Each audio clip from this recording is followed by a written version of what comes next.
नमस्कार। मैं जगन्नाथ सिंह गांव बचाओ मोर्चे का संस्थापक संरक्षक हूं। मैं पीपीएम न्यूज के माध्यम से अपनी कुछ बात रखना चाहता हूं। आज इन्होंने मुझसे सवाल पूछा है कि भारत वास्तव में इस दुर्दशा क्यों प्राप्त कर रहा है, आज इसकी नीतियां क्या हैं और खास करके इसकी शिक्षा नीति क्या है। वास्तव में भारत की शिक्षा नीति को समझने के लिए भारत को समझने की बहुत जरूरत है। भारत की शिक्षा नीति जो रही है उससे भारत दुनिया में राजगुरु के गुरु के स्थान पर स्थापित रहा है, लेकिन जब से भारत की शिक्षा नीति बदली है तब से भारत पद्दलित हो गया है।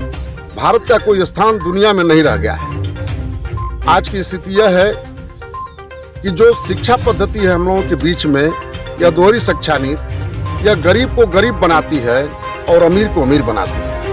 आज की शिक्षा सिर्फ और सिर्फ अमीर के बच्चे प्राप्त करते हैं जो कंपटीशन तक अपने को स्थापित कर पाते हैं, लेकिन गरीब का लड़का कैसे उस कंपटीशन को पार कर सकता है, मेरे समझ में बात नहीं आती। मैं बार बार इस विषय को सोचने पर मजबूर हो जाता हूँ। आज जो कंपटीशन का युग है उसमें शिक्षा इतनी महंगी हो गई है कि उस महंगी शिक्षा को कोई गरीब प्राप्त ही नहीं कर सकता है।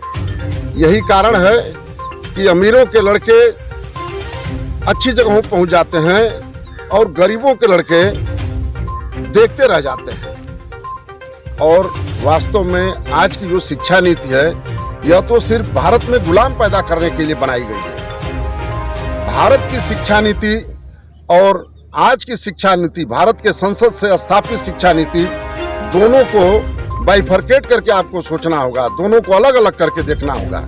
भारत को खड़ा करना है तो भारत की शिक्षा नीति लागू करनी होगी, और अगर इस देश को विदेशियों के आधार पर खड़ा करना है या इस देश को विदेशियों के हाथों में गिरवी रखना है तो आज की शिक्षा नीति को चालू रखना होगा आपको। वास्तव में यह देश लंबे समय तक गुलामी को झेला है। लंबे समय तक मुसलमानों ने भारत के ऊपर कब्जा किया, उसके बाद अंग्रेजों का प्रभुत्व इस देश में आया।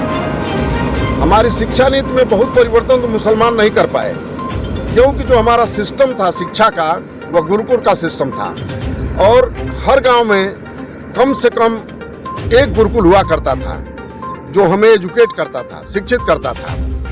और उस गुरुकुल की पद्धति ऐसी थी जिस पर राज सत्ता का कोई दबाव नहीं था। हर गांव के लोग अपनी जमीन देते थे, गांव के लोग पैसा देते थे, जिसके माध्यम से वहाँ के बच्चे पढ़ते थे। और गुरुकुल का जो सिस्टम था पढ़ने का, वह जब बच्चा 5 वर्ष 5 महीना और 5 दिन का होता था तो वह लड़का गुरुकुल में एडमिट हो जाता था और 20 वर्षों तक लगातार शिक्षा लेता था। और जो उसे शिक्षा दी जाती थी वह शिक्षा उसे सैनिक भी बनाती थी, उसे मजदूर भी बनाती थी, उसे राजा भी बनाती थी, उसे मंत्री भी बनाती थी। वह सर्वांगीण शिक्षा थी। उसे डॉक्टर भी बनाती थी और उसे वैज्ञानिक भी बनाती थी। गुरुकुल पद्धति से आचार्य बाणभट्ट जी का नाम आता है, जिन्होंने सूर्य से धरती की दूरी को नापा है आज से कई हजार वर्षों पहले। यह शिक्षा पद्धति नहीं थी, और सारी टेक्नोलॉजी जो लगा करके उनके पैमाने को चुनौती दे रही है, लेकिन आज तक वो चुनौती नहीं दी जा पा रही है। उसी तरह से हमारे यहाँ जो गुरुकुल सिस्टम से वायुयान बनाने की पद्धति आई है, भारद्वाज संहिता एक है, जिसके माध्यम से बॉम्बे का एक व्यक्ति शुद्ध रूप से एक डेवलप करता है विमान। दुनिया में सबसे पहले हवाई जहाज बनाने का काम बॉम्बे का एक व्यक्ति करता है, और वह भारद्वाज संहिता के माध्यम से करता है, जिसके नाते वह बनाता है और वह बन करके फिर जब तैयार होता है तो उसे उड़ाता भी है। लेकिन 2 विदेशी आते हैं और उससे कांटेक्ट करते हैं और उसके टेक्निक को ले जाते हैं, अपने यहाँ बनाते हैं। आपको बताऊं कि जब बहुत ऐसे दुनिया में देश हैं जहाँ बर्फ की शिलाओं के नीचे वह लगातार पड़े रहते हैं, वर्षों तक वहाँ से बर्फ हटती ही नहीं है, लेकिन बर्फ बनाने की कला भारत की कला है। इलाहाबाद में हर्ष हमारे राजा हुआ करते थे, उन्होंने सबसे पहले बर्फ बनाने की कला इलाहाबाद से डेवलप की है। तो आखिर आज की शिक्षा पद्धति थी नहीं, गुरुकुल की शिक्षा पद्धति थी। और उस गुरुकुल की शिक्षा पद्धति में बागभट्ट पैदा हुए हैं, जिन्होंने 7000 श्लोकों की रचना किया है और 2 ग्रंथ उन्होंने लिखा है। आज मैं आपको बताऊं कि बागभट्ट के माध्यम से अगर दवाइयों को आगे बढ़ाया जाए तो हमें लगता है कि भारत के स्वास्थ्य की सारी व्यवस्था ठीक हो सकती है। आज रामदेव जी बार बार कहते हैं कि भाई अमृत है खाना खाने के 1.5 घंटे बाद पीना पानी, लेकिन खाना खाने के तुरंत बाद अगर आप पानी पीते हैं तो विष के समान है। इस परिस्थिति में जो बच्चे पैदा होते थे गुरुकुल की पद्धति में, उसमें कृष्ण और सुदामा का नाम मौलिक रूप से सब लोग कोट करते हैं। कृष्ण यतीम ब्राह्मण थे, बिल्कुल गरीब ब्राह्मण थे। सुदामा बिल्कुल गरीब ब्राह्मण थे, लेकिन कृष्ण एक वैभवशाली जिंदगी जीते हुए एक अच्छे परिवार में पैदा हुए थे। कृष्ण और सुदामा की आर्थिक स्थिति की कोई तुलना ही नहीं की जा सकती है, लेकिन दोनों एक ही गुरुकुल में पढ़ते हैं और दोनों को शिक्षा समान दी जाती है। लेकिन आज की स्थिति आप देख लीजिए, एक भी जिलाधिकारी का लड़का, एक भी सीडीओ का लड़का, यहाँ तक कि एक भी बीडीओ का लड़का, बड़े लोग, एक भी एमपी का लड़का, एक भी विधायक का लड़का, यह किसी शिशु मंदिर में पढ़ते होंगे जरूर, लेकिन प्राइमरी पाठशाला में यह नहीं पढ़ने जाते हैं। और फिर उसके बाद ये अपने पैसे के प्रभाव से अलग कोचिंग करा करके उनको अलग टेक्निक देते हैं। इस व्यवस्था को बदलनी होगी। और भारत में जब से आज़ादी मिली है, तथाकथित आज़ादी मिली है, इसकी शिक्षा नीति को ही बदला गया है। आपको बताऊं, यह लॉर्ड मैकाले की शिक्षा नीति, लॉर्ड मैकाले इस भारत में 17 वर्षों तक लगातार रहा है और सर्वे किया है। उसने गुरुकुलों की संख्या बताई है कि हर गांव में कम से कम एक गुरुकुल है। 200 बच्चों पर एक विद्यालय चलता है और कहीं कहीं 400 पर। जब कैलकुलेशन करेंगे, मध्य उसका निकालेंगे, 300 आएगा। और 300 पर एक विद्यालय। और उच्च शिक्षा की स्थिति यह है कि वो अभी लगभग हर गांव में थी। लेकिन आज की स्थिति देख लीजिए। और हमारे गुरुकुल सिस्टम से पढ़ने के बाद आंकड़े आते हैं कि 97% पॉपुलेशन हमारे यहाँ की शिक्षित थी। और इतनी शिक्षा नीति पर पैसा खर्च करने के बावजूद भी 50% से ऊपर या साक्षरता को नहीं जोड़ पाए। ये भारत की स्थिति है। तो वह अपने पिता को पत्र लिखता है, लॉर्ड मैकाले अपने पिता को पत्र लिखता है कि मैं एक ऐसी शिक्षा नीति का उद्घाटन करने जा रहा हूं जिसके नाते भारत में अगर वह लागू हो गई तो भारत का व्यक्ति शरीर से तो भारतीय हो सकता है, लेकिन दिमाग से वो अंग्रेज पैदा होगा, गुलाम पैदा होगा, क्लर्क पैदा होगा, भारतीय वो हो ही नहीं सकता है। मित्र, जब मैं शिक्षा की बात करता हूं तो मुझे लगता है कि भारत की शिक्षा या भारत में शिक्षा, भारतीय शिक्षा को अगर भारत में लागू किया जाए तो दधीची पैदा होगा। भारतीय शिक्षा को लागू किया जाए तो सुदामा पैदा होगा, कृष्ण पैदा होंगे, राजा के रूप में शिवी पैदा होंगे, राम पैदा होंगे, कृष्ण पैदा होंगे। आपको अयोध्या में एक राजा हुआ करते थे जिनका नाम था, भूल रहा हूं नाम, अभी याद आएगा तो बताऊंगा आपको, कि उनकी पत्नी ने एक बार उनसे कहा कि हमें गहना बनवा दीजिए। उन्होंने कहा कि टैक्स तो लगा दिए गए हैं, अब तुम्हारे गहने के लिए टैक्स नहीं लगाया जा सकता है। लेकिन राजा रावण जो है उसके पास हमारा कई वर्षों का ऋण बाकी है, टैक्स। मैं अपने मंत्री को भेज करके उससे सोने के रूप में टैक्स लेता हूं, फिर उससे गहना बनवा लेना। फिर अपने मंत्री को भेजते हैं तो रावण अहंकारी था, यह तो पूरी दुनिया जानती है। रावण का दरबार चल रहा था और उनका मंत्री पहुंचता है, चक्रवेण उनका नाम था, राजा का नाम चक्रवेण था। मंत्री ने कहा कि राजन, हमारे राजा का कर आपके ऊपर 5 वर्षों का बाकी है, आप हमें दीजिए। तो अट्टहास करते हुए कहा कि तुम्हारा भिखमंगा राजा, उसकी यह हैसियत कि मुझसे टैक्स ले। तो चकवेड़ी के मंत्री ने हाथ उठा करके उसके दरबार में कहा कि अगर मेरा राजा होश संभालने के बाद पूरी जिंदगी एक पल के लिए भी अपने धर्म का परित्याग नहीं किया है, तो मैं प्रतिज्ञा करता हूं कि तुम्हारा उत्तरी और दक्षिणी बुर्ज टूट जाए। और उसकी प्रतिज्ञा होते ही न हवा, न आंधी, न तूफान, न चक्रवात, और चरचरा करके उसके दोनों बुर्ज टूटने लगे। रावण कांप गया और फिर उसने हाथ जोड़ करके कहा कि आपको मैं टैक्स देता हूं। वो टैक्स लेकर के आता है मंत्री, और राजा और रानी दोनों बैठ करके आंगन में कुछ बात कर रहे थे। मंत्री जाकर के प्रणाम करता है और कहता है कि टैक्स आ गया। तो राजा ने कहा कि कैसे टैक्स दे दिया उसने, वो तो बहुत अहंकारी है। तो उसने पूरी घटना को बताया। तो राजा ने अपने रानी से कहा कि जितना चाहो उतना गहना बनवा लो, हमें कोई दिक्कत नहीं है, लेकिन यह ध्यान रखो कि आज के बाद तुम्हारा यह मंत्री किसी भी राज दरबार में खड़ा होकर के प्रतिज्ञा नहीं कर सकता है कि अगर हमारा राजा ने होश संभालने के बाद अपने धर्म का परित्याग नहीं किया है। आज ही मेरे धर्म का परित्याग हो जाएगा, क्योंकि जनता से लिया हुआ टैक्स जनता में खर्च किया जाता है। रानी ने कहा कि भारतीय नारी का यह चरित्र है, भारतीय शिक्षा का यह आदर्श है कि पत्नी पति के आदर्शों की रक्षा के लिए अपनी कुर्बानी देती है। मुझे यह गहना नहीं चाहिए, आपका धर्म चाहिए। आज मैं आपसे जानना चाहता हूं कि भारत का एक भी सांसद ऐसा है जो निधि में पैसा नहीं लेता है, एक भी विधायक ऐसा है जो पैसा नहीं लेता है। ये भ्रष्टाचार लगातार बढ़ रहा है, इस शिक्षा नीति के नाते बढ़ रहा है। भारतीय शिक्षा नीति, लॉर्ड मैकाले की शिक्षा नीति क्लर्क पैदा करती है, गुलाम पैदा करती है, देशभक्त नहीं पैदा कर सकती है। मैं आपसे कहना चाहता हूं कि लॉर्ड मैकाले की शिक्षा पद्धति में वह कौन व्यक्ति है जो देशभक्त है?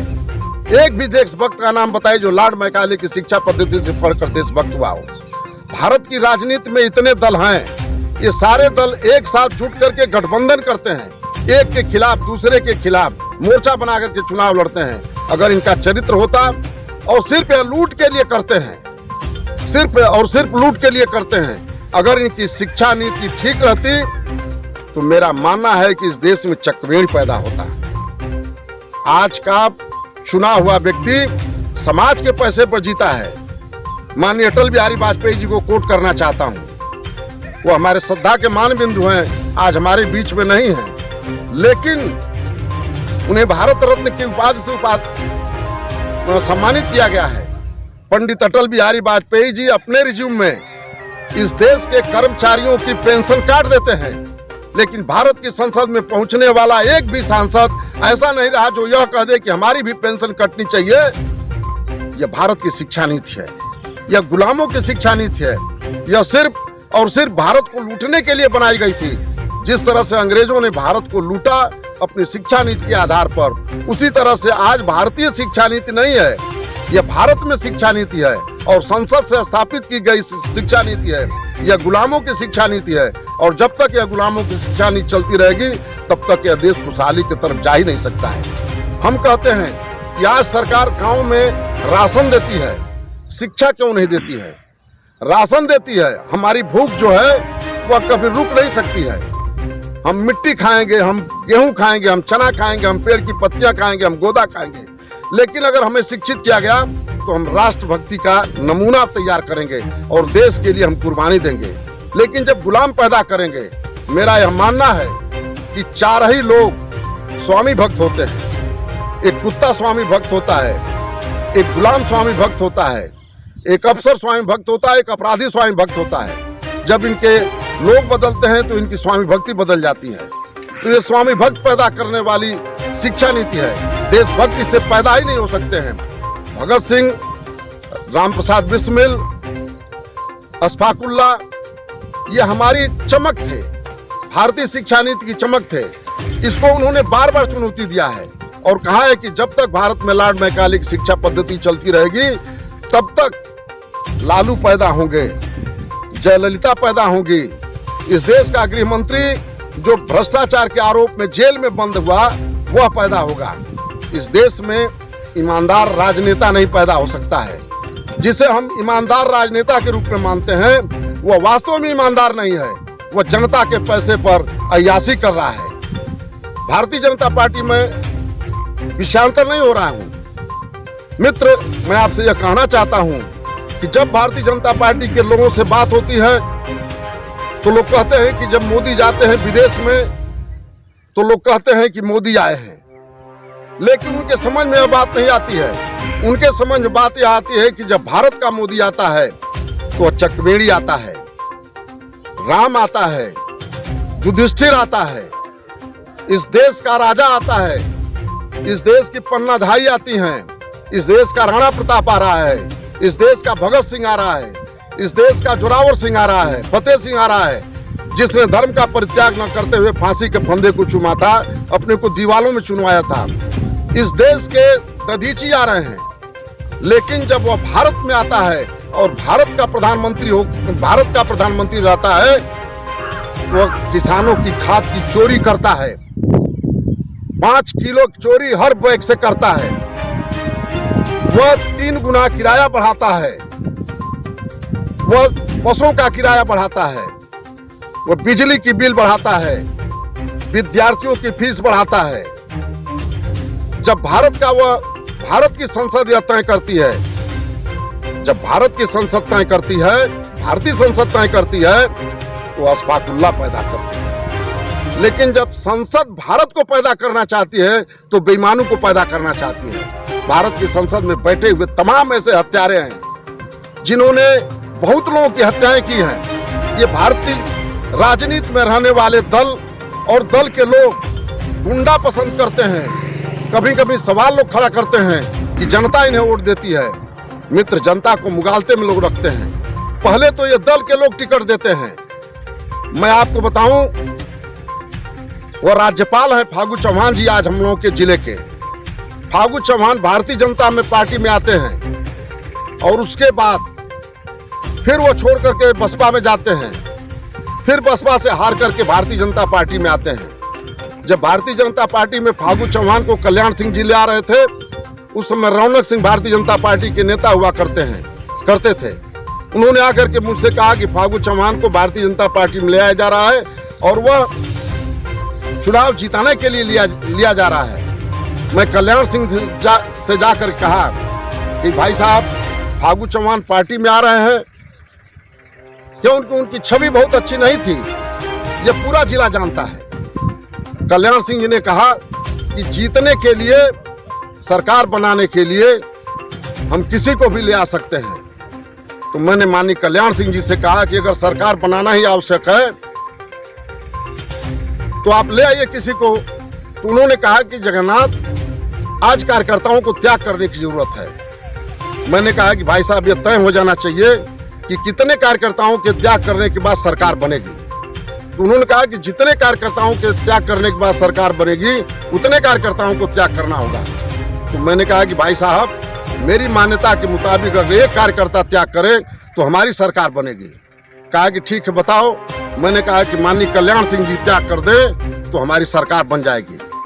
मुलायम सिंह जी हम लोग साथ जेल में बंद थे इमरजेंसी में। मैं कहा कि माननीय मुलायम सिंह जी से मैं बात करता हूं और उनको आप चीफ मिनिस्टर मान लीजिए। अगर फागू चौहान को विधायक मान सकते हैं भारतीय जनता पार्टी का, तो भारतीय जनता पार्टी के मुख्यमंत्री के रूप में आप मुलायम सिंह जी को मान लीजिए और पूरी कैबिनेट भारतीय जनता पार्टी की बनाइए। कल्याण सिंह जी चुप हो गए।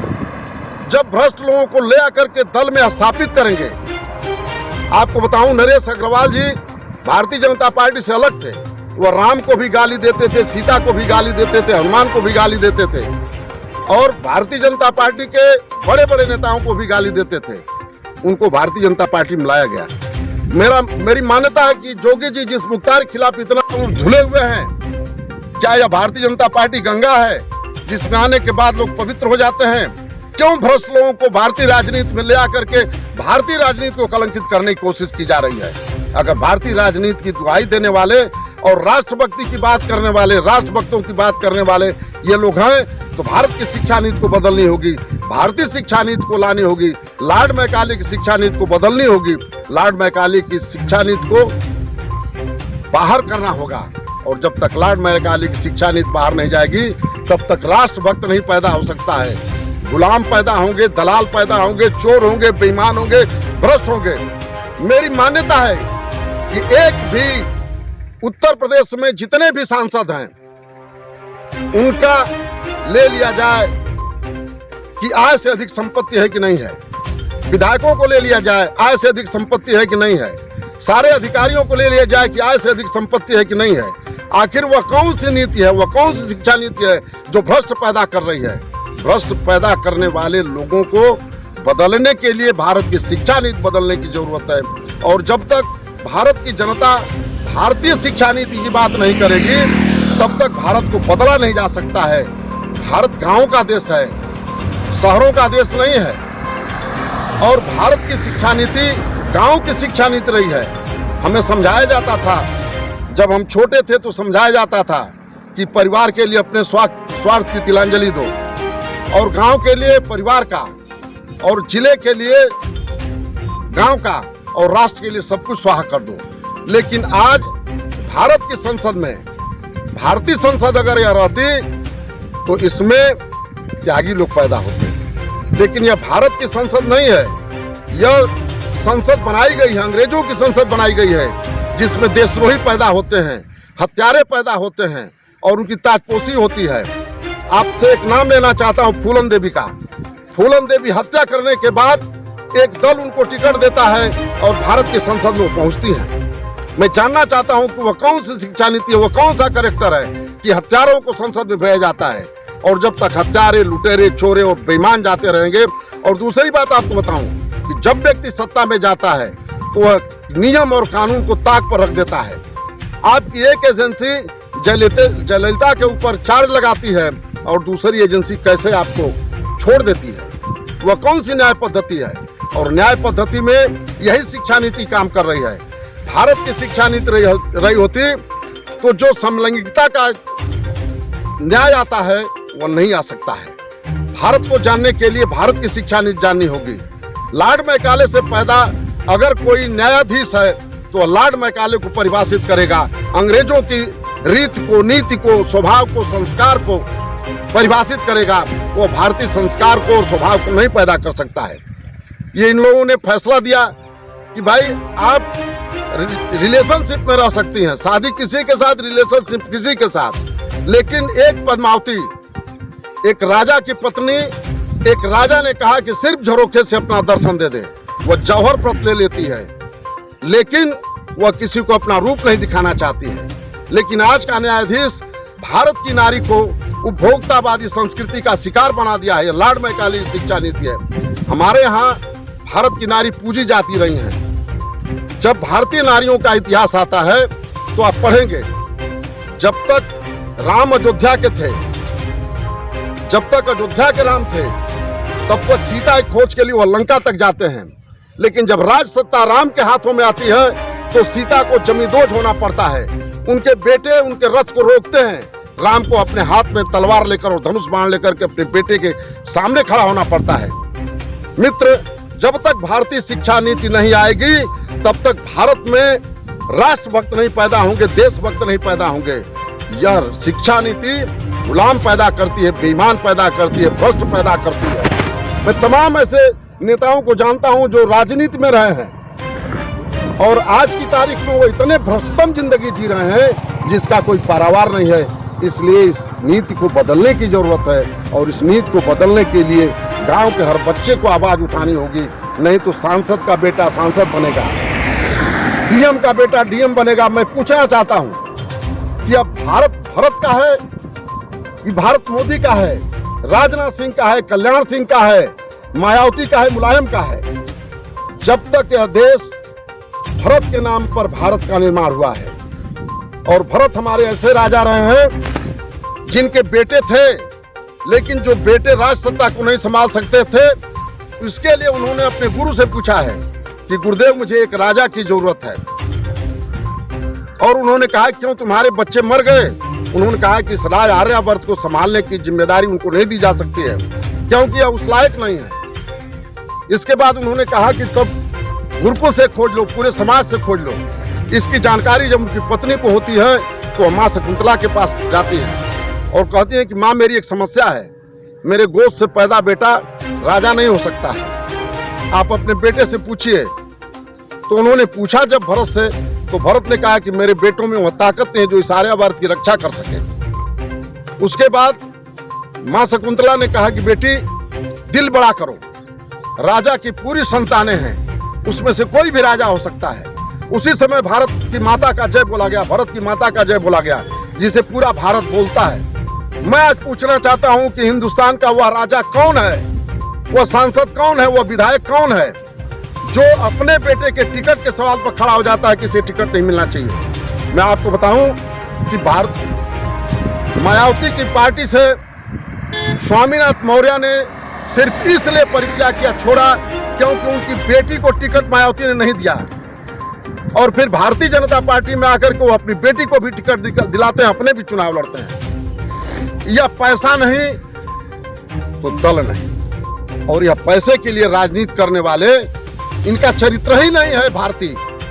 यह तो लॉर्ड मैकाले की संतानें हैं। गोरे चले गए अपनी शिक्षा नीति को लागू करके, जिससे लगातार काले अंग्रेज पैदा हो रहे हैं, जिससे भारत की दुर्दशा हो रही है। नहीं तो भारत दुनिया के अर्थ जगत में 43% हिस्सेदारी रखता था। 100 में 43 पैसा भारत का जाता था, इनके माल जाते थे। भारत में रेशम के कपड़े बनते थे।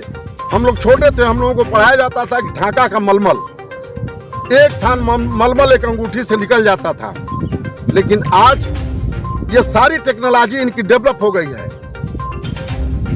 मेहरौल का खंभा जो आज तक खड़ा हुआ है, जिसमें 1 इंच जंग नहीं लगी, भारत में बहुत बड़े बड़े स्टील कारखाने खोले गए हैं। उनको रख दीजिए बरसात में, बरसात बीतते बीतते उसमें जंग आ जाएगी। वो हमारी टेक्नोलॉजी उसी शिक्षा नीति से निकलती थी। आज की शिक्षा नीति से गुलाम, भ्रष्ट, अत्याचारी, अन्यायी शासक और अधिकारी भी पैदा हो रहे हैं, और पूरे जनमानस पर इसका असर हो गया है। इसलिए शिक्षा नीति को बदलिए। भारत माता की जय।